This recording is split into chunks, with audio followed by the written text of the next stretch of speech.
Perkenalkan, nama saya Ambones Patina Sarani, NIM 2190225. Saya akan mempresentasikan analisis kasus pelanggaran etika bisnis pada mata kuliah etika bisnis. Yang pertama yaitu kasus pencemaran lingkungan oleh PT Freeport Indonesia. Analisis permasalahan. Yang pertama yaitu pencemaran lingkungan. PT Freeport Indonesia telah menghadapi tuduhan serius terkait pencemaran lingkungan akibat operasi penambangan di Papua. Limbah tambang yang tidak dikelola dengan baik menyebabkan kerusakan ekosistem sungai dan lahan sekitar, mengancam flora dan fauna, serta kesehatan masyarakat. Yang kedua yaitu pelanggaran hak masyarakat adat. Operasi tambang PT Freeport Indonesia berdampak pada masyarakat yang tinggal di sekitar area tambang. Mereka kehilangan akses ke tanah adat dan sumber daya alam di sekitar area tambang.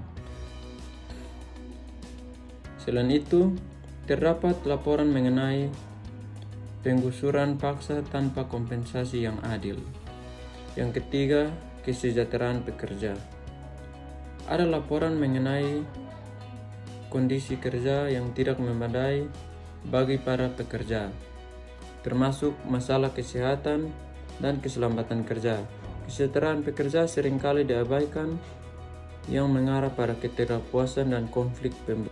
Yang berikut adalah solusi permasalahan. Yang pertama yaitu peningkatan pengelolaan lingkungan, yaitu implementasi teknologi ramah lingkungan, menggunakan teknologi terbaru untuk mengurangi dampak lingkungan, seperti sistem pengolahan limbah yang lebih efektif dan penggunaan teknologi hijau dalam operasional tambang.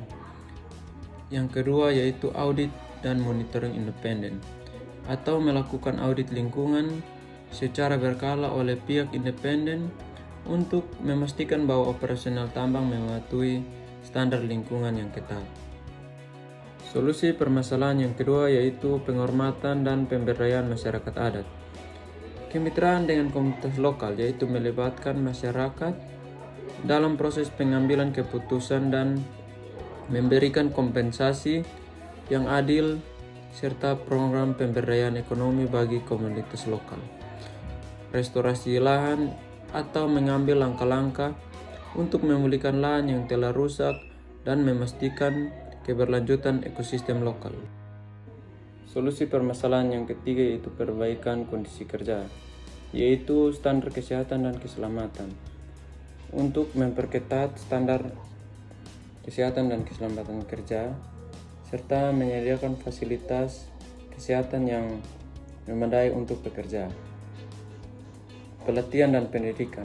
Menyediakan program pelatihan dan pendidikan berkelanjutan bagi pekerja untuk meningkatkan keterampilan dan keselamatan. Kesimpulan, kasus pelanggaran etika bisnis PT Freeport Indonesia mencerminkan kompleksitas masalah yang melibatkan pencemaran lingkungan, pelanggaran hak masyarakat adat, dan kesejahteraan pekerja.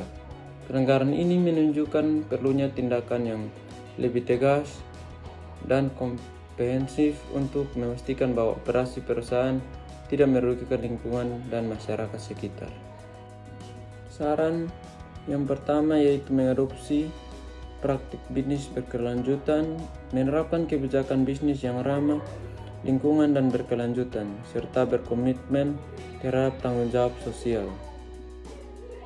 Transparansi dan akuntabilitas, yaitu meningkatkan transparansi operasional dan akuntabilitas dengan melaporkan secara terbuka hasil audit lingkungan dan sosial. Memperkuat regulasi terkait kegiatan pertambangan dan meningkatkan pengawasan terhadap pelaksanaan regulasi tersebut. Kasus yang berikut yaitu pelanggaran etika bisnis oleh PT Garuda Indonesia. Analisis permasalahan. Yang pertama yaitu penyelundupan barang. Mantan Direktur Utama PT Garuda Indonesia, Aris Aksara, terlibat dalam penyelundupan barang mewah atau komponen motor Harley Davidson dan sepeda Brompton menggunakan pesawat baru yang dibeli perusahaan. Kasus ini mencerminkan adanya penyalahgunaan jabatan dan fasilitas perusahaan untuk keuntungan pribadi. Masalah manajemen, yaitu terungkapnya kasus ini menunjukkan adanya kelemahan dalam pengawasan internal dan manajemen PT Garuda Indonesia. Praktik semacam ini menandakan bahwa mekanisme kontrol dan kepatuhan perusahaan tidak berjalan efektif.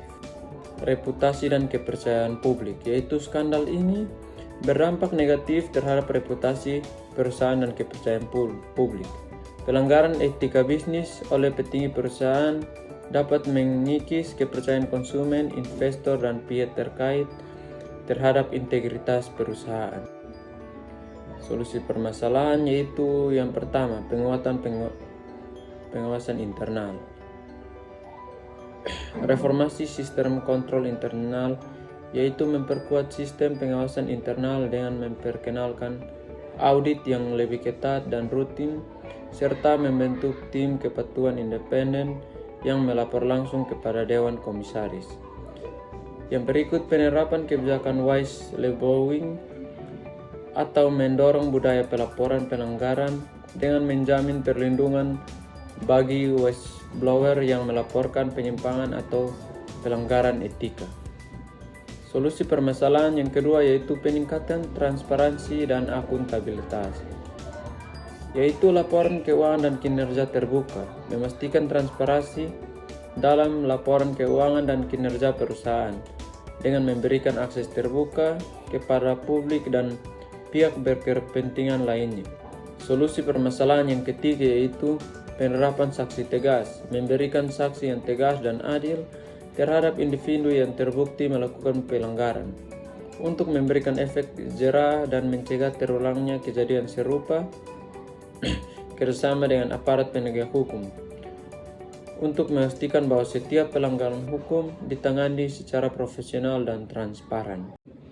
Kesimpulan yaitu kasus pelanggaran etika bisnis oleh mantan Direktur Utama PT Garuda Indonesia merupakan cerminan dari kelemahan pengawasan internal dan tata kelola perusahaan.